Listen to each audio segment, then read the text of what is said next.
ایک دن پہلے آپ نے خبر دیکھی جو ہے 30 کے قریب جو خارجی ہیں ان کو جہنم واصل کیا گیا ساؤتھ وزیرستان میں. کل رات کو کوئی خبر آئی افسوسناک 7 مسافر جو ٹریول کر رہے تھے کوئٹہ سے فیصل آباد کی طرف، ان کو بلوچستان اور پنجاب کے بارڈر کے اوپر ان کو ہلاک کیا گیا.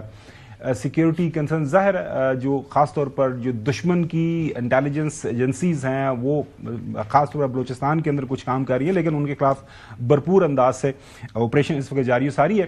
مولانا فضل الرحمان صاحب نے فیصل وارڈر صاحب ایک دن پہلے نیشنل اسمبلی کے اندر جو ہے کچھ چند ایک سوال اٹھائے. انہوں نے کہا کہ ایشو کافی سیریس ہیں اور حکومت کو اور تمام سیاستدانوں کے اس کے اوپر مل بیٹھنا چاہیے. اس کا جواب دیا ہے سی ایم بلوچستان. سنیے.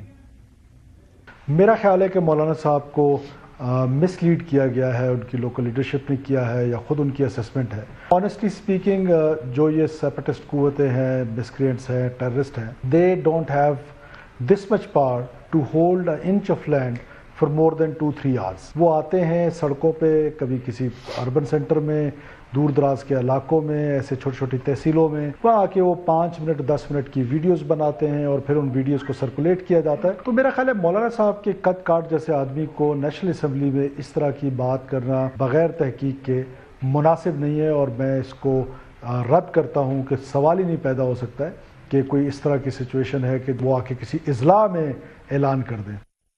فیصل وارڈر صاحب دیکھیں گمان صاحب، ایک تو بگٹی صاحب جو ہے میرے دوست بھی ہیں اور کافی ہمبل اور سینسیبل آدمی بھی ہے، اور میری رائے ہوگی کہ اگر جو انہوں نے بات کی ہے یہ مولانا صاحب کو جا کے بریف بھی کر دیں. اگر مولانا صاحب کا کنسرن بھی ہے، کوئی چھوٹا بڑا نہیں ہوتا.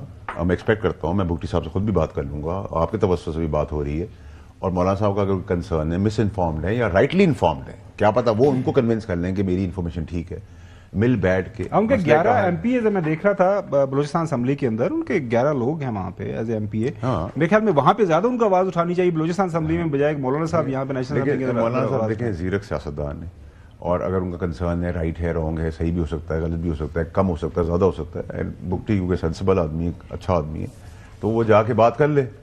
دیکھیں we have to find ways to resolve, بجائے ہم سیاست کریں. اس کو at the end of day سب کا مقصد تو ایک ہی ہے. جی میں کہ at the end of day مقصد تو سب کا ایک ہی ہے. بالکل ایسا صحیح ہے، بالکل صحیح بات ہے. اور اگر ہم یہ تھوڑی سی سینسیبلٹی، دیکھیں میرے اندر سینسیبلٹی تب آئی ہے جب میں نے ایک چیف کی ان جرنلائز اسٹیٹمنٹ سنی کہ focus on Pakistan, focus on Pakistan. آدمی ایجوکیٹ رہتا ہے. جب خان صاحب ہمارے لیڈر تھے، جب جس ٹائم تک جو سیاست انہوں نے سکھائی وہ جو بھول گئے، جس وقت تک وہ اچھی باتیں ہمیں بتاتے تھے ہم فالو کرتے تھے نا اس کو، تو اس سے بڑا فرق پڑتا ہے آپ کو ویژن کے اندر. تو ابھی بھی بہت ساری چیزیں ایشوز جو ہیں ڈیلیکیٹ ایشوز سے لے کے امٹیریل ایشوز ہیں جو ریزالو ٹیبل پہ بیٹھ کے ہو سکتے ہیں اور کرنے چاہیے. سیاست کے اندر اب تو آپ کو پتہ ہے کہ سیاست میرے لیے تو بہت ارریلیونٹ ہو گئی ہے. اب سیاست فار دا سیک آف سیاست. کیا بات کہتے ہیں پارلیمنٹ کا خط لکھ رہے ہیں آپ کے جو پرانے لیڈر ہیں، وہ چیف آرمی سٹاف کو بار بار خط لکھتے ہیں. چیف صاحب کہتے ہیں کہ جی میرے سے متعلقہ ہے نہیں، اگر ملے بھی تو میں پرائم منسٹر کو بھجوا دوں گا. تو یہ خط کیوں لکھ رہے ہیں وہ؟ دیکھیں میں تو بہت پہلے کہہ چکا تھا کہ دیکھیں چیف آرمی سٹاف کو روکنے کے لیے قانونی